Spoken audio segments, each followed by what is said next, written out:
ਸਤਿ ਸ਼੍ਰੀ ਅਕਾਲ। ਮੈਂ ਹਾਂ ਤੁਹਾਡੇ ਨਾਲ ਪ੍ਰਕਾਸ਼ ਫੁਲਾਰਾ ਤੇ ਤੁਸੀਂ ਵੇਖ ਰਹੇ ਹੋ ਸਕਾਈ ਨਿਊਜ਼ ਪੰਜਾਬ। ਕਿਸਾਨ ਇਹ ਸ਼ਬਦ ਇਸ ਧਰਤੀ ਦੀ ਹੋਂਦ ਦੇ ਨਾਲ ਜੁੜਿਆ ਹੋਇਆ ਹੈ। ਕਿਸਾਨ ਸ਼ਬਦ ਤੋਂ ਕੋਈ ਵੀ ਅਣਜਾਣ ਨਹੀਂ ਹੈ। ਕਿਸਾਨ ਹੀ ਹੈ ਜੋ ਆਪਣੇ ਖੇਤਾਂ ਦੇ ਵਿੱਚ ਫਸਲ ਨੂੰ ਉਗਾਉਂਦਾ ਹੈ ਤੇ ਫਿਰ ਉਸ ਤੋਂ ਬਾਅਦ ਦੇਸ਼ ਦਾ ਢਿੱਡ ਭਰਦਾ ਹੈ। ਤਾਂ ਹੀ ਤਾਂ ਕਿਸਾਨ ਨੂੰ ਬੜੇ ਹੀ ਸਨਮਾਨ ਦੇ ਨਾਲ ਅੰਨਦਾਤਾ ਆਖਿਆ ਜਾਂਦਾ ਹੈ। किसान शब्द तो पहला जय शब्द नूं जोड़िया गया यानी कि जय किसान। लेकिन किसानां दे दुख ते दर्द ते उसदी तकलीफ नूं दूर करन दी गल तां वखरी है। साडे देश दीयां सरकारां उन्हां दी परेशानियां नूं सुनना तक पसंद नहीं करदी। किसान फसल उगाउंदा है ते उसदी देखभाल भी किसान ही करदा है अते फिर उसकी वाढी करके उसनूं मंडियां दे विच पहुंचाउंदा है।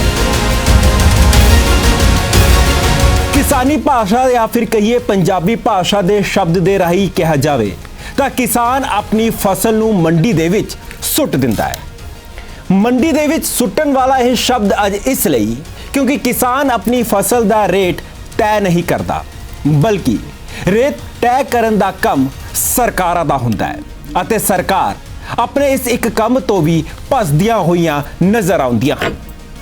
किसान तो कदे ये नहीं पूछा जाता कि आखिर वो अपनी फसल दा किन्ना रेट मंगदे हन। मंडी विच किसान अपनी फसल नूं जिस चाह दे नाल लैके आउंदा है वो चाह सिर्फ इन्ना जिहा ही हुंदा है कि उसनूं उसदी फसल दा पूरा मुल मिल जावे। लेकिन किसान नूं ये भी नहीं मिलता ते वो निराशा दे विच जिउंदा रहिंदा है। दरअसल किसानां दी फसल दा मुल तय करन दा जिहड़ा काम है वो बेशक सरकारां दा है, लेकिन यह मुल कारपोरेट घराणिਆਂ तो ही तय किया जाता है कि उन्हां ने किसानां नूं किन्ना मुल देना है।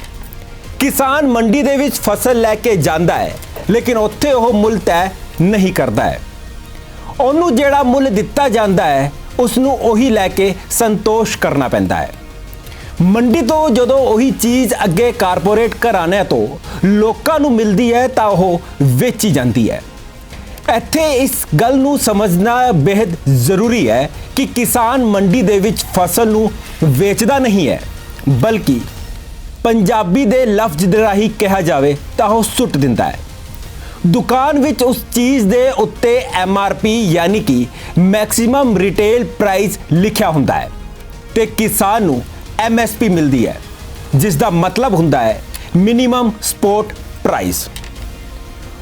दोहां थावां दे विच दुकान ते किसान नूं मिलन वाला जिहड़ा फार्मूला है रेट है वो स्टार्ट M तो ही हुंदा है, लेकिन मतलब बदल जाता है। किसानां वास्ते वो मिनिमम हो जाता है ते दुकानां दे वास्ते कारपोरेट घराणिਆਂ वास्ते वो हो जाता है मैक्सिमम।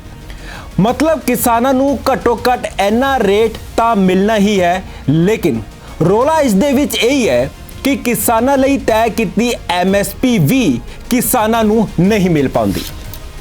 किसान MSP लई भी जूझदा रहिंदा है। वो सरकार तो इस गल दी मंग करदा है, लेकिन सरकार किसानां नूं MSP भी नहीं दिलवा पाउंदी। किसान मंडी विच लैके फसल नूं पहुंचदा जांदा है, लेकिन वो वापस एक कह के फसल घर नहीं लेके आ सकता कि उसनों उसदे मन मुताबिक रेट नहीं मिल रहा है। उसनों अपनी फसल मंडी दे विच वेचनी ही पैंदी है। किसान मंडी तो लैके कारपोरेट घराने दे इस चक्रव्यूह तो किसी भी तरह दे नाल निकलना चाहुंदा है। 3 नवे खेती कानूनां दा हवाला दिंदिया सरकार एक कह रही है कि किसान हुण अपनी फसल दा रेट खुद तय कर सकेगा ते जिथे उसनूं वध कीमतां मिलन गया उत्थे किसान जाके सीधे वेच सकता है। लेकिन सवाल यही है कि वह कारपोरेट घराने जिन्हां नूं इन्हां 3 नवे खेती कानूनां दे अनुसार भंडारण की आज़ादी दे दिती गई है, वह अगे लोकां नूं महंगे भाव दे विच फसल वेच देणगे। यानी कि किसान दी हुण भी लोकां तक सीधे फसल वेचण वाला जिहड़ा रास्ता हैगा वह बंद नज़र आउंदा है। किसान नूं इसे चक्रव्यूह विच पिछलियां सरकारां ने फसा के रखिया होया है ਤੇ ਹੁਣ ਐਸੇ ਚੱਕਰਵਿਊਹ ਤੋਂ ਨਿਕਲਣ ਵਾਸਤੇ ਇਹ ਕਿਸਾਨੀ ਅੰਦੋਲਨ ਸ਼ੁਰੂ ਹੋਇਆ ਹੈ, ਜਿਸ ਨੂੰ 100 ਦਿਨ ਪੂਰੇ ਹੋ ਗਏ ਨੇ। ਕਿਸਾਨਾਂ ਨੇ ਆਪਣੇ ਇਸ ਅੰਦੋਲਨ ਤੋਂ ਇਹ ਤਾਂ ਗੱਲ ਸਾਰਿਆਂ ਨੂੰ ਸਮਝਾ ਕੇ ਰੱਖ ਦਿੱਤੀ ਹੈ ਕਿ ਆਖਿਰ ਇਹ 3 ਜਿਹੜੇ ਨਵੇਂ ਖੇਤੀ ਕਾਨੂੰਨ ਕੇਂਦਰ ਸਰਕਾਰ ਲੈ ਕੇ ਆਈ ਹੈ, ਕਿਵੇਂ ਇਹ ਕਾਨੂੰਨ ਉਹਨਾਂ ਦੇ ਵਿਰੋਧ ਦੇ ਵਿੱਚ ਹਨ, ਖਿਲਾਫ ਦੇ ਵਿੱਚ ਹਨ।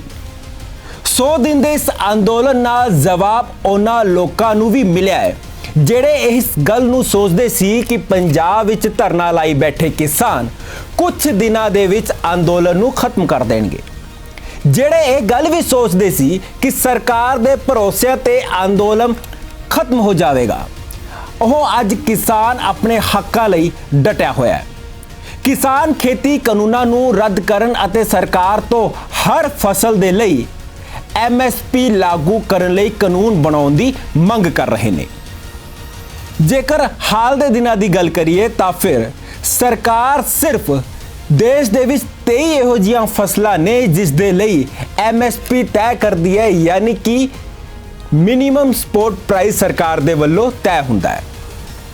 ਖੇਤੀ ਮਾਹਿਰ ਤਾਂ ਇਹ ਵੀ ਦੱਸ ਰਹੇ ਹਨ ਕਿ 3 ਨਵੇਂ ਖੇਤੀ ਕਾਨੂੰਨ ਬਣਾਉਣ ਦਾ ਕੰਮ ਕੇਂਦਰ ਦਾ ਨਹੀਂ ਹੈ, ਬਲਕਿ ਇਹ ਕੰਮ ਰਾਜਾਂ ਦਾ ਹੁੰਦਾ ਹੈ ਤੇ ਕੇਂਦਰ ਨੇ ਇਸ ਵਿੱਚ ਘੁਸਪੈਠ ਕੀਤੀ ਹੋਈ ਹੈ।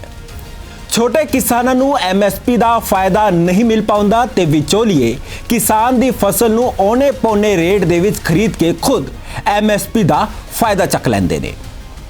ਉਦਾਹਰਨ ਦੇ ਤੌਰ ਤੇ ਅੱਜ ਮੈਂ ਤੁਹਾਨੂੰ ਇਹ ਸਮਝਾਉਣ ਦੀ ਕੋਸ਼ਿਸ਼ ਕਰਦਾ ਹਾਂ ਕਿ ਆਖਰ ਕਿਸਾਨ ਕਿਵੇਂ ਲੁੱਟਿਆ ਜਾ ਰਿਹਾ ਹੈ। ਕਿਸਾਨ ਨੂੰ ਜਿਹੜਾ ਰੇਟ ਮਿਲਦਾ ਹੈ ਮੰਡੀਆਂ ਦੇ ਵਿੱਚ, ਉਹਦੀ ਆਪਣੀ ਜਿਹੜੀ ਖੇਤਾਂ ਦੇ ਵਿੱਚ ਫਸਲ ਉਗਾਉਣ ਤੋਂ ਲੈ ਕੇ ਕਟਾਈ ਤੱਕ ਦੇ ਵਿੱਚ ਜਿੰਨਾ ਖਰਚਾ ਆਉਂਦਾ ਹੈ, ਉਸ ਦਾ ਉਹ ਵੀ ਖਰਚਾ ਨਹੀਂ ਨਿਕਲ ਪਾਉਂਦਾ।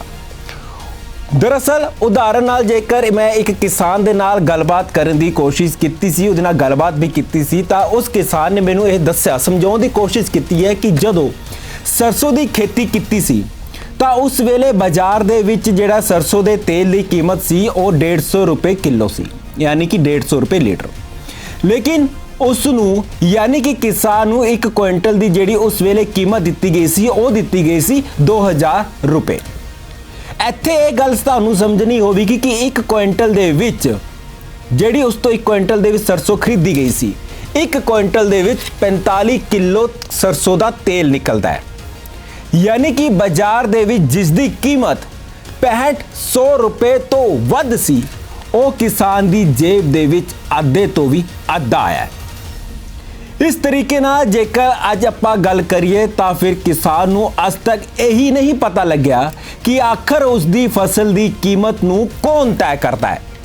ਲੇਕਿਨ ਸਵਾਲ ਫਿਰ ਤੋਂ ਇਹੀ ਕਿ ਆਖਰ ਕਿਸਾਨ ਕਦੋਂ ਆਪਣੀ ਫਸਲ ਦਾ ਮੁੱਲ ਤੈਅ ਕਰੇਗਾ। ਸਰਕਾਰਾਂ ਇਹ ਵਾਅਦਾ ਜ਼ਰੂਰ ਕਰਦੀਆਂ ਨੇ ਕਿ ਕਿਸਾਨ ਹੁਣ ਆਪਣੀ ਮਨਪਸੰਦ ਦੇ ਰੇਟ ਦੇ ਅਨੁਸਾਰ ਲਾਗਤ ਨੂੰ ਲਾ ਕੇ ਉਹ ਫਸਲ ਵੇਚ ਸਕਦਾ ਹੈ ਤੇ ਉਸ ਨੂੰ ਮੁਨਾਫਾ ਹੋ ਸਕਦਾ ਹੈ। ਲੇਕਿਨ ਕਿਸਾਨੀ ਦੀ ਜੇਕਰ ਗੱਲ ਕਰੀਏ, ਜੇਕਰ ਜ਼ਮੀਨ ਦੇ ਵਿੱਚ ਉਤਰ ਕੇ ਕਿਸਾਨਾਂ ਨਾਲ ਗੱਲਬਾਤ ਕਰਕੇ ਉਹਨਾਂ ਦੀ ਜੇਬ ਦੇ ਵਿੱਚ ਕਿੰਨਾ ਪੈਸਾ ਆਉਂਦਾ ਹੈ, ਉਹਦੀ ਜੇਕਰ ਆਪਾਂ ਗੱਲ ਕਰੀਏ ਤਾਂ ਫਿਰ ਇਹ ਸਾਫ਼ ਤੌਰ ਤੇ ਸਮਝ ਸਕਦੇ ਹਾਂ ਕਿ ਕਿਸਾਨਾਂ ਦੇ ਨਾਂ ਲੁੱਟ ਹੋ ਰਹੀ ਹੈ।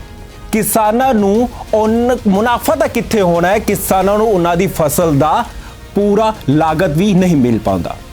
ਤੇ ਅਜਿਹੇ ਦੇ ਵਿੱਚ ਇਹ ਸੋਚਿਆ ਜਾ ਸਕਦਾ ਹੈ ਕਿ ਹੁਣ ਤੱਕ ਆਜ਼ਾਦੀ ਤੋਂ ਬਾਅਦ ਵੀ, ਇੰਨੇ ਵਰਿਆਂ ਬਾਅਦ ਵੀ ਅੱਜ ਕਿਸਾਨ ਆਪਣੀ ਫਸਲ ਜਿਸ ਨੂੰ ਉਗਾਉਂਦਾ ਹੈ, ਪੁੱਤਾਂ ਵਾਂਗ ਉਹਨੂੰ ਉਗਾ ਕੇ ਅੱਗੇ ਫਿਰ ਉਹਦੀ ਸੰਭਾਲ ਕਰਕੇ ਫਿਰ ਉਹਨੂੰ ਮੰਡੀ ਦੇ ਵਿੱਚ ਵੇਚਦਾ ਹੈ। ਆਖਰ ਕਿਸਾਨ ਨੂੰ ਕਿਉਂ ਨਹੀਂ ਇਹ ਫੈਸਲਾ ਕਿਸਾਨ ਕਰ ਪਾਉਂਦਾ, ਜਾਂ ਕਿਸਾਨ ਨੂੰ ਇਹ ਹੱਕ ਕਿਉਂ ਨਹੀਂ ਹੈ ਕਿ ਉਹ ਆਪਣੀ ਫਸਲ ਦਾ ਮੁੱਲ ਖੁਦ ਤੈਅ ਕਰੇ। ਫਿਲਹਾਲ ਹੁਣ ਦੇ ਵਾਸਤੇ ਇੰਨਾ ਹੀ। ਹੋਰ ਤਾਜ਼ਾ ਤਰੀਨ ਖਬਰਾਂ ਲਈ ਤੁਸੀਂ ਵੇਖਦੇ ਰਹੋ ਸਕਾਈ ਨਿਊਜ਼ ਪੰਜਾਬ।